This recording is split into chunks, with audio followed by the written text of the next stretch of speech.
Hi everyone, Emily here, and today I have my May 2023 wrap up. So I read 8 books, I believe, and I DNF'd one.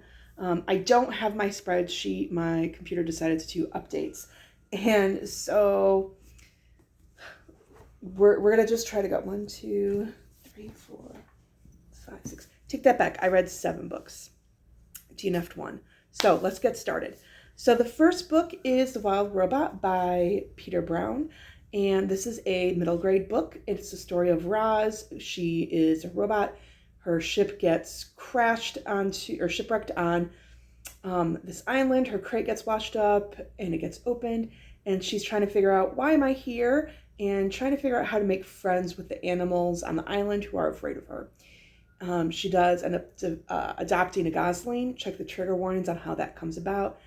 And it's just a beautiful story of found family. The artwork in here is adorable. Love Roz. Love all the characters in it. I think I gave this 4.5, 5 stars. And I'm looking forward to reading the sequel. The next book I read is The Decagon House Murders by Yukito Ayatsuji. And I gave this 4 stars out of 5. And it's kind of it's a take on And Then There Were None. And it's set on this island where these members of a mystery club at a local university, they go to this island. There's a mystery surrounding the owner of the island and how he committed a murder-suicide of his wife, 2 people that work there, and then set the house on fire before killing himself. And that happened the year prior. And so these mystery club people, they go there to live for a week in the other house on the island called the Decagon House. And they live there and they try to figure out the murders and just have a good time, work on some writing that they do for their magazine. And And Then There Were None, they get picked off one by one. I did know who the murderer was right when they walked on page, but I did not know everything. Like, I did not know their motives, how they did it, and I appreciated that it was a mystery to me. And the reveal, it was a believable and plausible reveal that they could do it this way. This book also fulfilled my Rita Brown The World prompt, so that was exciting. Then I don't have the book, but I have another book by the same author in the same series. I read Shipwrecked by Olivia Dade. I know this is not the right book. So I read Shipwrecked, which is book 3, and now I'm reading completely backwards because I'll be reading All the Fields in June. But at any rate, Shipwrecked. I enjoyed it. I gave it 4 stars. I appreciated the fact that there were 2 fat leads and they found each other attractive. It wasn't like, oh, like usually when there's a romance with a fat lead, it's usually the female and the male is hot and not fat. And it's usually like the female being uncomfortable, being overweight, and the male's like, oh, but you're so good looking. I love the curves. This was not that. It was, we're going to be 2 fat leads. We are attractive. We are confident. And it was delightful that that was how it was portrayed. I loved that fact. I did not like all the miscommunication. I'm kind of at the point of like, we're adults. Let's not have the miscommunication anymore. Then what I listened to was Forgiving by Lavril Spencer. This came out like in the 80s. And I read it years and years ago. I wanted to do a reread of it to see does it hold up over time. So I listened to it on Hoopla. I really enjoyed it. It's the story of Sarah, who is a newspaper woman in the West. It is a historical fiction. So it's kind of unusual that she's this newspaper woman and independent, not married.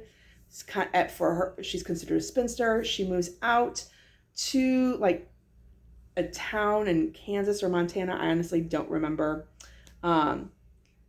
Because she's looking for her younger sister, Adeline. Well, she finds her sister Addie.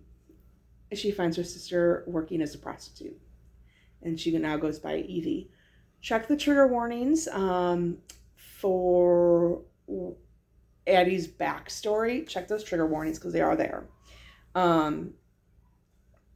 In the meantime, Sarah also kind of partners up with the town sheriff named Noah. It's enemies to lovers. Really enjoyed it. I felt like overall it holds up over time. The romance is sweet. I love it.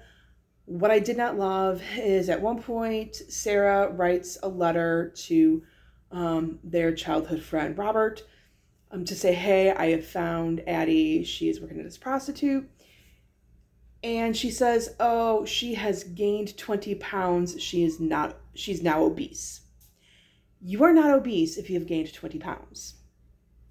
So that is something that I had a problem with. It was just that whole thing. But overall, I did enjoy the story. I DNF'd Things We Save in a Fire by Catherine Center. I was so disappointed that I DNF'd it, but I hit the 50 page or the 50% mark. I was listening to it and I was kind of like, I really don't care. Like, I didn't feel like there was a lot of good tension between the two main characters, the romantic leads. And I was just like, I really don't care. So I ended up DNFing it. Then I read Proven Guilty by Jim Butcher, and I really enjoy like Harry's arc with his new responsibilities that he has and this new role that he has. I enjoyed how like kind of like the villain of the week, how that came into being and that storyline. I did not like the development between Harry and Molly. Molly is a 17-year-old girl. Did not like that, which is why I gave this a 3.5 stars. I knocked it down a whole star because it's so disgusting. It's disgusting. And I don't want to be spoilery, but just know, like, I just did not like it. I thought that Jim Butcher went down a road that it was not necessary at all. So that's why I knocked it down a star. And I was almost even at the point of like, do I want to continue with the series? I'm really hoping that development does not continue, like really hoping. So then I read The Boy Next Door by Meg Cabot. And this was a reread. I read this years ago when it first came out in 2002. And it's the story of Melissa Fuller. Oh, I need to back up. So this novel is told via emails. So that was fun, and I enjoyed that. It's the story of Melissa Fuller, who works as a costume columnist at a newspaper in New York. And her next door neighbor is elderly, and she gets attacked in her home. And so her next door neighbor is now in a coma at the ICU. But she's got 2 cats and this big gold Great Dane named Paco, who needs to be walked like multiple times a day because he's got so much energy. And that's affecting her job performance. And she's begging her next door neighbor's nephew, Max Freelander, who is a fashion photographer, like, you need to come, you need to move in, you need to take care of these animals so that way I can keep working. So then Max Freelander, notice the air quotes there, moves into next door, starts taking care of the animals, and of course a relationship ensues. I think I gave this 3.5 stars. Like, it's cute. I enjoyed it. I liked the relationship that they have. I just am kind of over like mistaken identity tropes, faked identity tropes, unless it's like fake girlfriend, fake marriage, that kind of thing. But like when they're assuming an identity or whatever, I'm just kind of over that. Again, like, we're adults, please communicate. And then finally, I read Emma by Jane Austen. I thought I read this book, but I hadn't. And I realized, like, it's because, so I've read Pride and Prejudice, Sense and Sensibility, Northanger Abbey, Persuasion, years ago when all the adaptations were coming out. Okay. And I really liked all those. I have seen all of the adaptations of Emma. So like the 4 big ones that have come out in recent years. I've seen them all numerous times, and Emma I don't really care for. However, and so that's why I avoided Emma. However, when I read this, I really enjoyed Emma in the sense of like, you get more of the inner dialogue where like she'll do something and then like will either be told that she was wrong for doing what she did or realizes she was wrong. And so you get that inner dialogue that you don't get in the movies. So she's a more likable character in the book than she is in the movies.